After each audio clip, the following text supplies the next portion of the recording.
Ko'pchilik odamlar agar turnikda bir necha daqiqa osilib turilsa, umurtqa pog'onasi cho'ziladi va bel og'rig'idan xalos bo'lish mumkin deb o'ylashadi.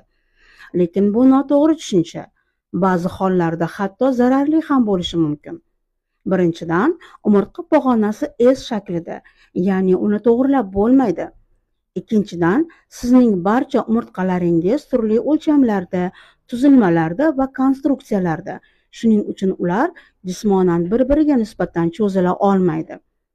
Umurtqa pog'onasiga haqiqatdan yordam berishi mumkin bo'lgan narsalar bu suzish, muntazam o'z vazniga mos mashqlarni bajarish va umurtqaga vertikal og'irlikni cheklashdir. Videoni tanishlarga jo'natishni unutmang. Sizga foydali bo'lgan bo'lsa menga obuna bo'ling, like bosing va kommentariyada plus belgisini qoldiring.